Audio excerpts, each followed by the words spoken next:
Բարև ձեզ սիրելի ռադիո լսողներ, հանրային ռադիոյի եթերում բարձր գրականություն նախագծի հերթական հաղորդումն է, ես Արքմենիկ Նիկողոսյանն եմ։ Ես գիտեք, պարբերաբար հետևում եմ հայաստանյան գրական նորություններին, հատկապես աչքիցս չեն վրիպում ժամանակակից հայհեղինակները եւ վերջերս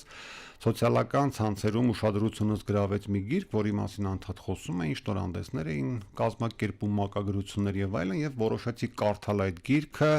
եւ հեղինակին հրավիրել բարձր գրականության տաղավար զրույցի խոսքս վերաբերում է Ասատուր Հակոբյանի Նարգիզի բույրը վեպին եւ դրա շուրջ այսօր կզրուցենք հեղինակի հետ։ Ողջույն Ասատուր։ Ողջույն Ակվի։ Մի կարևոր կետից սկսենք, հա, որ շապիկի վրա մի անգամից կոնկրետ իմ դեպքում աչք է, հա, աչքի է զարնում, ուշադրություն է գրավում նուար վեբ թարգմանված ֆրանսերենից։ Դու ինչքան գիտեմ ծնվել ես Երևանում, Շենգավիթում։ Ես փորձեցի քո մասին տարբեր տեղեկություններ հայթայթել որոնողական համակարգերով։ Ամեն դեպքում տեսա, որ լավ խոսում ես հայերեն, հա, ինչու ֆրանսերեն։ Պատմություն արդեն 22 տարեկանում պարզապես արկածախնդրությունից մղված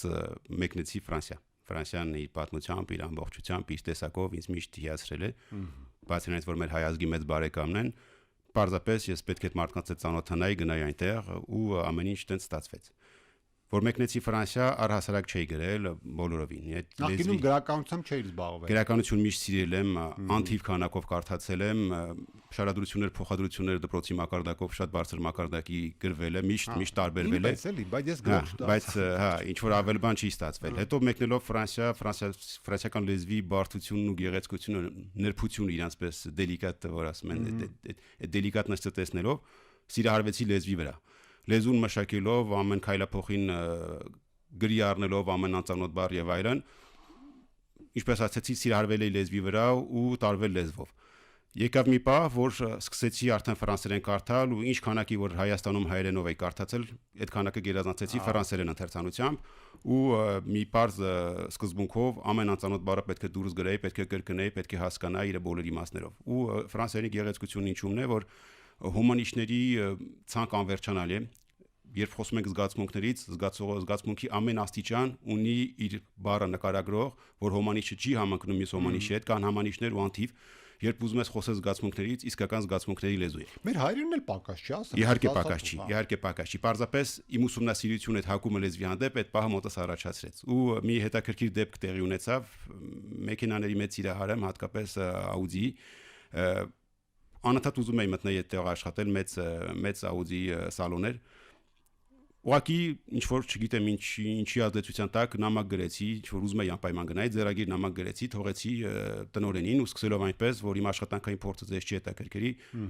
լավ կլինի որ հանդիպենք։ Ու նամակը ինչ որ ծիծաղելի ընթացք էր սկսել ստանալ, ինձ էի նկարագրում, գրել էի սափրել եմ գլուխս, թուխա մաշկեմ, չնայած խոժոր տեսքի սիրում եմ կատակել, ու այսպիսի բաներ էի գրել, այսինքն սիրում եմ մարզվել, կարդալ, բայց անցկացնել կնոջս հետ երեկոն գինու շուրջ, երբ երեք փոքրիկ հրեշիկներս քնած են։ Հետաքրքրություն էր առաջացրել 20 րոպե հետո ինձ կանչեցին ու ընդունվեցի աշխատանքի միտեղ որ առհասարակ ոչ մի կապող բան չպետք է լիներ հասկացա որ սրտեր կպնելու շնորհ ունեմ կարող եմ մարդկանց սրտերին կպնել ու միջև այդ սավառնող բոլոր մտքերը որ այդ հարցը միշտ ինձ տալիս էի ուղղակի ճակերտների մեջ ասեմ որ մեծացել եմ ֆիլմերով գրքերով իմ համար այդ հորինված աշխարհը գրեթե իմ համար ռեալ մի զուգահեռ աշխարհ ասեցի որ անպայման պիտի փորձեցի իմ համար ստացվեց մի հատ հետաքրքիր խոսք ասում են մեր ուղեղը չափում ենք մեր իսկ ուղեղով, դրա համար միշտ բավական է։ Այսինքն ես եկա նրան, որ ինձ դուր էր գալի, բայց հասկանում եի, որ դա ինձ է դուր գալի, չի նշանակում, որ լավն է։ Այնպես ստացվեց, որ ընկերներիցս մեկը ինձանից անկախ տեսա, որ գրում եմ,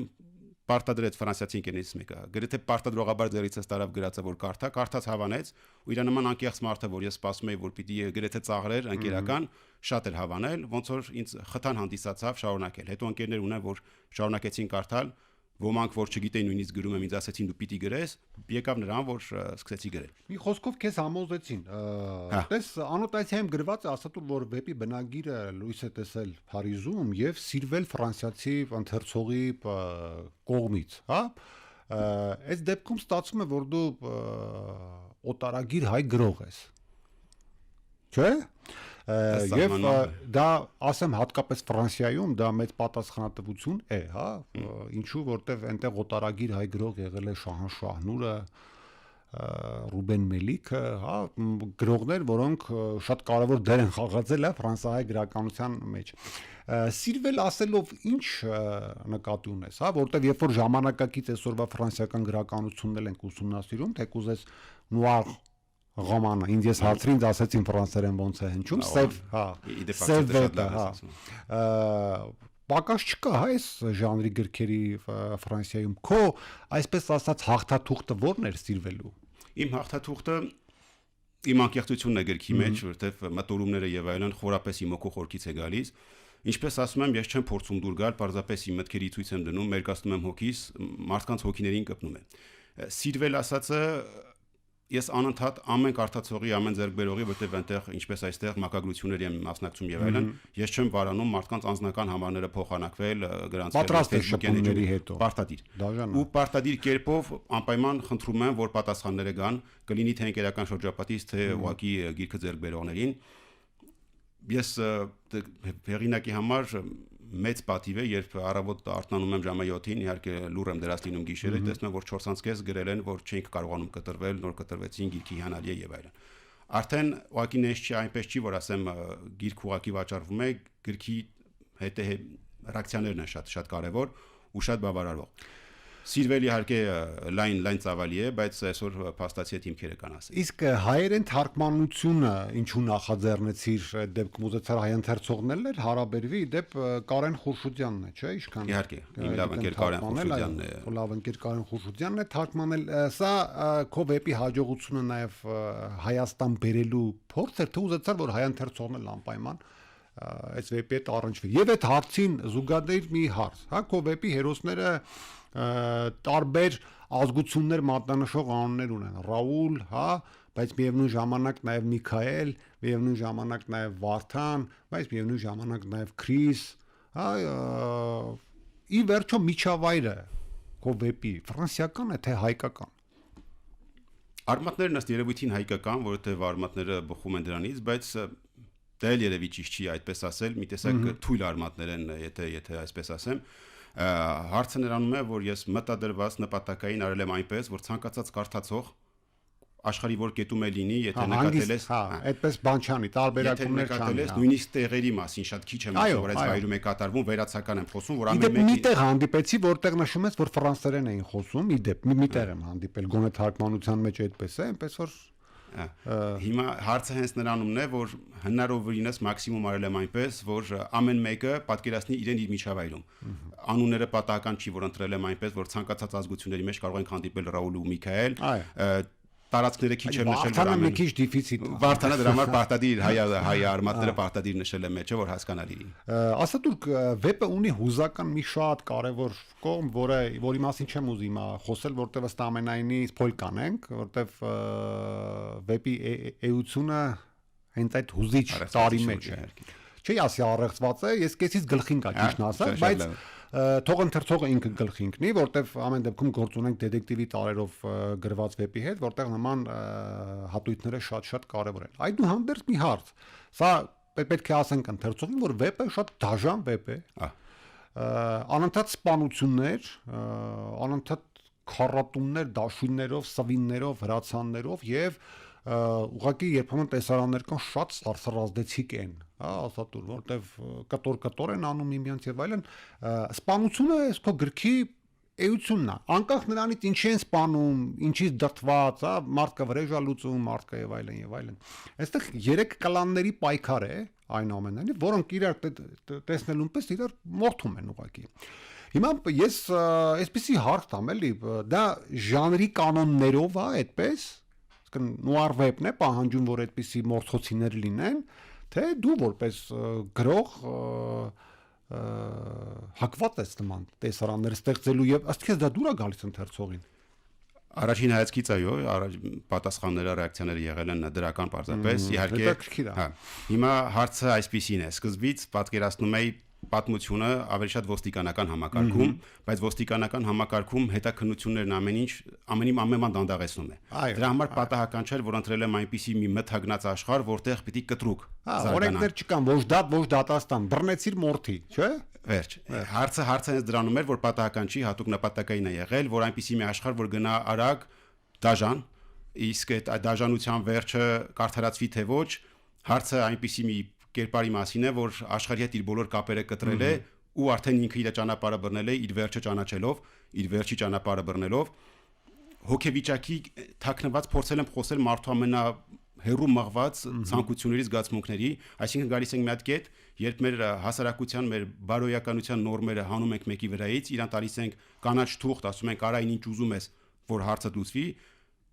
իմ կարծիքով շատերը հենց այդ արձագանքը կունենան, երբ որ իմանան ուրիշ սանձող բան չկա, իրենք պետք է գնան պարզապես իրենց հարցերը իրենց պատկերացրած ձևով լուծեն։ Զսպիչ բաները որ չլինեն, ըստ ամենայնի մարդու մեջ կարտանան իր նախնական բնազդները եւ մենք գործ կունենանք 7 միլիարդանոց մարդասպանների մոլորակի հետ։ Եթե այդպես։ Իդեպ գրքի հենց բնույթը նրանում է, որ ամբողջ վերջում հասնում է, որ իրենց ընտրած ճանապարհը շատ սխալ ճանապարհ, հենց վերջը գալիս է դրան, որ ճանապարհը սխալը, դրա մեջ մենակ ողբ կա։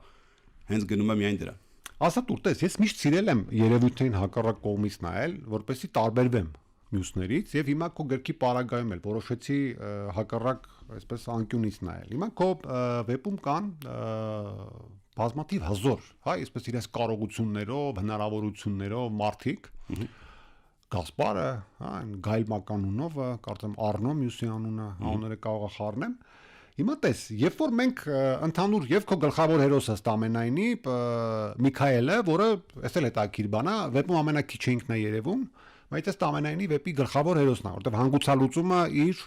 շնորհիվ է արվում եւ այնտեղ Ռաուլը կա բնականաբար, Ռաուլի կինը, Լյուսինս, ուզում եմ ցույց տամ, որ կարդացել եմ շատ մանրամասն, նրանց երկրորդ երեխան էր ծնում, որոնց ոչ մեկին Ռաուլը մասնակից չէր լինում, հա, հիվանդանոցում։ Հիմա տես, մեծ հաշվով եւ Գասպարի դեպքում, եւ Գայլի դեպքում, եւ Արնոյի դեպքում, ընդհանրապես բոլորի դեպքում մենք գործ ունենք մի իրավիճակի հետ, երբ բոլորն էլ իրենց այդ արարքները, սպանությունները, վրեժները եւ մնացած արարքները կատարում են իրենց երեխաների համար։ Հա, հիմա երբ որ գանք այն գլխավոր հանգուցալուծմանը, որը շատ չեմ ուզում բացահայտել, մենք տեսնում ենք, որ այս մեկի երեխային նեղացնում են ծեծելով, չէ՞։ Ինքը հանուն իր երեխայի այս մի մարդուց է վրեժ լուծում սրա երեխային արդեն ավելի դաժան վերաբերմունքով ինչով է այս դեպքում Միքայելը օրինակելի եւ սիրելի դառնում քո վեպի շրջանակում Գասպարը եւ մյուսները գարշելի որտեվ նրանք էլ ըստ էության իրենց զավակների համար էին անում չէ մի նրբություն կա միգուցե չի ստացվել, բայց նպատակայինը հենց դա եղել։ Ես ոչ մի պարագայում չեմ փորձել Միքայելին ներկայացնել որպես դրական կերպար կամ Ռաուլին կամ մյուսին։ Ես կերպարների ներկայացրել եմ Ես համաձայն եմ, ոչ մեկն սիրելու բան չեն, բայց քանի որ ֆինալում Միքայելի հետ կապվողի հույզը շատ է, դա ամեն դեպքում այս պարագայում մենք շատ լավ ասեցիր, խոսքը վերաբերեցին, իսկ այն պարագայում ինչ որ կյանք հակյակին ավարտ տալուն համեմատելու չի ու երկրորդն էլ մենք խոսում ենք Գասպարից մի կերպարի մասին, որ իր որդու հետ շարունակաբար է իրան տենց դրսևորում, այսինքն ինչ որ սայթակում չի եղել, իրենք իրենց կյանքում այդ մարդիկ են, այդ մեկը չներ մյուսներ լինելու, պարտադիր կերպով իրենք իրենց դրսևորումներով միշտ հանդիպելու են մեկին, որ այդ հանդիպումը վերջինն էր լինելու։ Ես հարցին այդ տեսանկյունից եմ նայել ու եթե չի ստացվել, փաստորեն ստացվել է, որովհետև հետս համաձայն ես, ես առհասարակ իրենցից ոչ մեկին որպես դրական կերպար չեմ ներկայացրել։ Գարշելի են բոլորն էլ։ Ես ներկայացրել եմ կերպարներին այնպես, որ հայտնվել են մի իրավիճակում, իրենց տենց են դրսևորում, ընդունելի է թե ոչ, ամեն մեկի անձնական դատի հարցն է։ Մահը այնքան հեշտ է քո վեպում, ասա դուր։ Մարդիկ հնձվում են, թափվում են այնքան թեթևությամբ, ոնց որ դա բնականon լինի, էլի, որտեվ ես ուղակի չկա որևէ հանդիպում քո վեպում, բացի այն ռոմանտիկ հանդիպումները կնոջ եւ տղամարդու իհարկե դրանք էլ իրենց դժգոհություններով են ուղեկցվում, ցանկացած դրվագ, օրինակ հենց առաջի դրվագում դուրս են գալիս տնից Ռաուլը եւ ասենք սպանում է կամ մահվան դուրն է հասցնում են թիկնապահներից մեկին կարծեմ Գասպարի հետո Գրեգի հետ գնում են ինչ որ միտեղ են եղանով կինը դուրս է գալիս Գրեգին է սպանում եւ այլն եւ այլն հիմա այստեղ այս սպանությունների անընդհատությունը այդուհանդերձ սա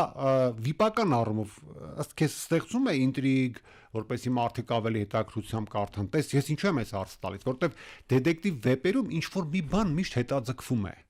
ինչ որ մի բան պետք է բացահայտվի, հա, բայց քո վեպում մի գաղտնիք կա, որ վերջում պետք է բացահայտվի։ Դες դետեկտիվ վեպերում, եթե նույնիսկ սպանությունները շատ են, այս սպանություններն այսքան արագ ու իրար վրա չեն, էլի։ Այս դրա մասին ինչ կասես։ Դրա մասին կասեմ այն, որ պարզապես ձգտել եմ որ արագ ընթանա հենց նպատակը ետ է եղել որ միշտ ասել եմ եթե գիրքը փորձեի գրեի 400 էր դու տեսնում ես որ ծավալվելու շատ տեղեր կային շատ կա դրա համար պիտի հատուկ սեղմել եմ միշտ ասում եմ պետք է գիրքը ձեռների մեջ դողա պիտի փորձի ձեռներիցս փախչել նպատակը էդ է եղել ու ասենք մենք պատմում ենք մի հատ պատմություն որ ամեն ինչ ամենաուժ գնի վրա է թե սիրային զգացողությունները թե ողը թե ատելությունը թե սերը ծնողի զավակի հանդեպ թե վրեժի ցանկությունը այդ ամեն ինչը չմոռանանք որ խտացված է ընդամենը 2-3 օրվա մեջ այո ու դրա համար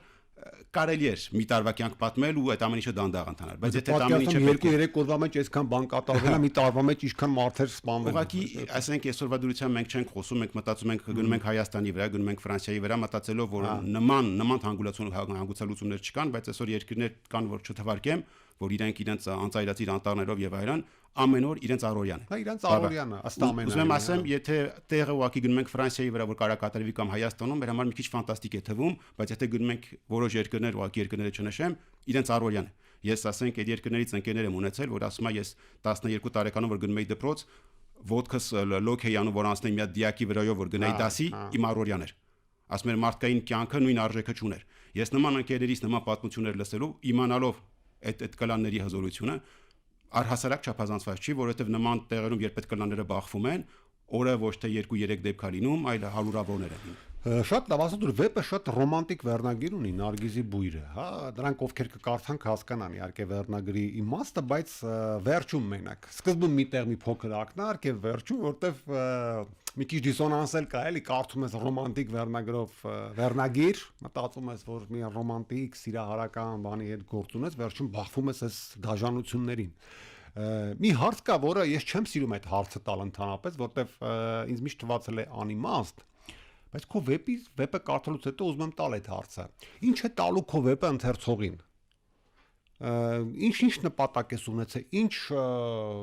բաներ պետք է արթնացնեն իր մեջ, չգիտեմ, բարու, լավի, գեղեցիկ իմանավանդ գիտես, մենք էլ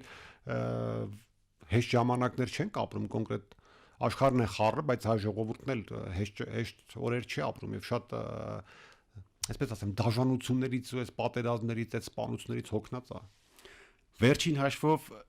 ես իրադարձությունը այսպես եմ պատկերացրել, այդպես եմ տեսել։ Ոնց է ստացվել, չգիտեմ, նորից եմ ասում, դա մենան ընթերցողը կարող է դատել։ Ես նկարագրում եմ ճահճով լի,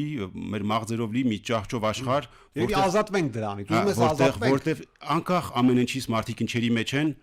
վերջին հաշվով սիրո մյուսի հաշվով ուզում են փախչեն այդ աշխարհից։ Վերջին հաշվով փախուստն է, լույս են ման գալիս։ Այդ լույսի որոնման ճանապարհը ոմանք սխալ են կատարում վայրագությունների գնով, բայց վերջին հաշվով որ նայում ենք տառապանքներ են։ Առաջին այսքից հզոր ու ինչ որ կատաղի թվացող մարդիկ քայլում են միայն իրենց վախերով, իրենց սարսափներով, ու այդ սարսափներից ձերբազատվելու համար գնում են դեպի լույսը։ Թե իրենց ինչպես են դրսևորում, մեր իրականության մեջ տես դրսևորողներ շատ կան, փորձել եմ իրականին մոտ լինի պատմությունը, քանի որ ծերից ծեր հորինել եմ, բայց վերջին հաշվով լույսի համար պայքարա, որ մարդիկ ուզում են ուղղակի գնան լույս, ուղղակի առանձնանան, ձգտեն իրենց ընտանիքներ, իրենց երեխաներ ու հանգիստ կյանք վարեն։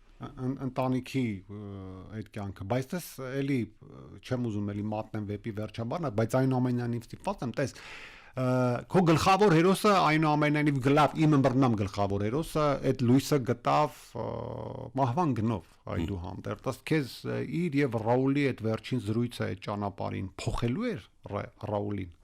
Ռաուլին փոխելու, որտեղ Ռաուլը դեռ վերադառնալու է ու շատ փոխված ու այնտեղ մի գայլից խոսեցի իմ հաջորդ գրքի գլխավոր կերպարը գայլը լինելու ամեն ինչը բացատրվելու է ինչ է կատարվում շատ ավելի տարածական շատ ավելի արմատական պատմություն դրթում է սпасել քո հաջորդ վեպին արդեն մի հատը պատրաստ է որ շուտով պիտի գա առհասարակ շեղում եմ գործել ընդհանրապես կապ չունի այս աշխարհի հետ հետո նոր շարունակությունը գալու է գայլի լինելու է ֆրանսերեն առաջինը հետո նոր հայերեն այս պահի դրությամբ իմ օրակարգ այդպես է լինելու է միշտ ֆրանսերեն հետո թարգմանված հայերեն եթե ինչ որ հայտնվեմ այդ հայկական պատմության մեջ որ ուղղակի տիպիկ հայկականը կգրեմ հայերեն, բայց այս պահին ես իմ շարքի մեջ եմ, իմ շարքը ես դատում ու գրում եմ ֆրանսերեն։ Շատ լավ, ասատուր, հաջողություն քո գործերին եւ շնորհակալություն, որ հյուրընկալվեցիր բարձր գրական տաղավարում։ Սիրելի ռադիո լսողներ, վերջում պետք է բնականաբար հիշեցնեմ, որ Հանրային ռադիոյի եթերում բարձր գրականություն նախագծի հերթական հաղորդումներ ես Արքմենիկ Նիկողոսյանն եմ, զրուցում էի արձակագիր Ասատուր Հակոբյանի հետ, մեր զրույցի թեման նրա իսկ Նարգիզի բույրը վերնագրով վեպներ լավ եղեք։